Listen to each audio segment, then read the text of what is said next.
Hello everyone, welcome to stories with Uma. और आज मैं आप लोगों के लिए हिस्ट्री से एक बहुत ही इंटरेस्टिंग और अमेजिंग स्टोरी लेके आई हूँ। आज की हमारी कहानी है चौहान डायनेस्टी के एक ऐसे रूलर की जिन्हें सिर्फ उनके रूल या उनके किंगडम के लिए नहीं बल्कि उनके डिसीजंस के लिए जाना जाता है। And he is none other than Hamir Dev Chauhan, the ruler of Ranthambore. उनके फादर का नाम जैत्र सिंह चौहान था और उनकी मदर का नाम सोना देवी था।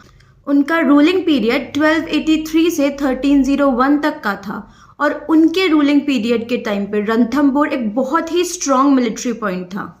ये फोर्ट हड़ौती और मालवा रीजन के बीच में एक बहुत ही स्ट्रॉन्ग डिफेंस पॉइंट था और उन्होंने कभी भी दिल्ली सल्तनत की अथॉरिटी को एक्सेप्ट नहीं किया। उन्होंने हमेशा रणथंबोर को इंडिपेंडेंटली ही रूल किया और उनके इसी डिसीजन के कारण आगे चलकर दिल्ली सल्तनत और उनके बीच में बहुत सारे कॉन्फ्लिक्ट्स हुए जो मिलिट्री वॉर में भी कन्वर्ट हो गए।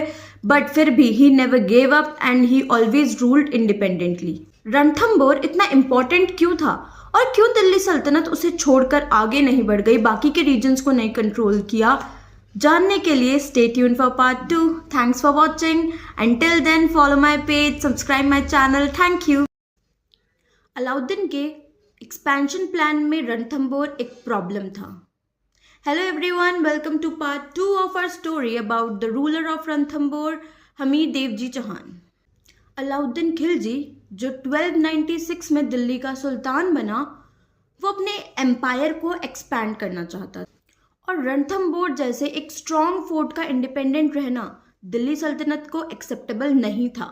तो अलाउद्दीन ने हमीर देव जी से दो चीज़ें मांगी। पहली कि वो दिल्ली की अथॉरिटी एक्सेप्ट कर ले और दूसरी कि वो उन्हें हर साल ट्रिब्यूट यानी कि टैक्स पे करे। और इसका सीधा मतलब था कि रणथंबोर अब एक इंडिपेंडेंट स्टेट नहीं रहता बल्कि दिल्ली सल्तनत के अंदर एक डिपेंडेंट स्टेट बन जाता। और हमीर देव जी ने ये प्रपोजल रिजेक्ट कर दिया क्योंकि वो किसी भी पॉइंट पर रणथंबोर की इंडिपेंडेंस को कॉम्प्रोमाइज नहीं करना चाहते थे। और इस रिजेक्शन से दोनों के बीच कॉन्फ्लिक्ट बढ़ गया और उस कॉन्फ्लिक्ट का रिजल्ट डायरेक्ट वॉर था।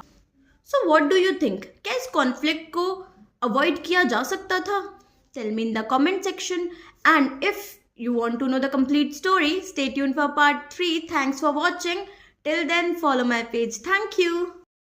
1299 रणथंबोर पर एक लॉन्ग सीज शुरू हुआ। Hello everyone, welcome to part 3 of our story about the ruler of Ranthambore, Hamir Dev ji Chauhan. So 1299 में अलाउद्दीन ने रणथंबोर को completely सीज कर दिया और ये सीज लगभग 2 साल तक चला। फोर्ट के अंदर खाने और पानी की बहुत ज़्यादा कमी होने लग गई थी। वहाँ के सोल्जर्स ने रेजिस्टेंस कंटिन्यू रखा बट धीरे धीरे सिचुएशन और ज़्यादा डिफिकल्ट होने लगी थी।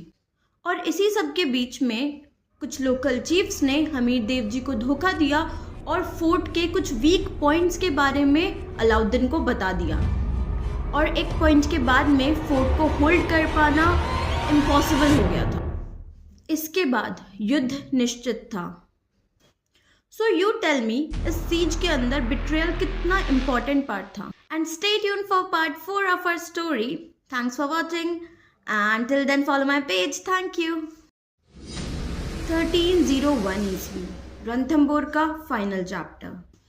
Hello everyone, welcome to the final part of our story about the ruler of Ranthambore, Hammir Dev ji Chauhan. जब युद्ध को रोक पाना असंभव था तब राजपूताना शतरानियों ने जौहर परफॉर्म किया और हमीर देव जी अपने बचे हुए सोल्जर्स के साथ युद्ध के लिए निकल गए। ये युद्ध जीत के लिए नहीं था बल्कि ऑनर और ड्यूटी के लिए था और इसी युद्ध के दौरान 1301 ईस्वी में हमीर देव जी वीरगति को प्राप्त हुए। रणथंबोर दिल्ली सल्तनत के अंडर चला गया बट हमीर देव जी हिस्ट्री का एक बहुत इम्पॉर्टेंट पार्ट बन गए।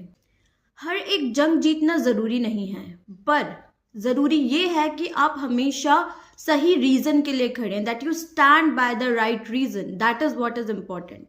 तो अगर आपको ये स्टोरी अच्छी लगी और आपको अंदर से गर्व महसूस हुआ तो ऐसी ही और हिस्ट्री से रिलेटेड स्टोरी के लिए मेरे चैनल को फॉलो करें एंड यूट्यूब पे सब्सक्राइब करें। Thank you for watching.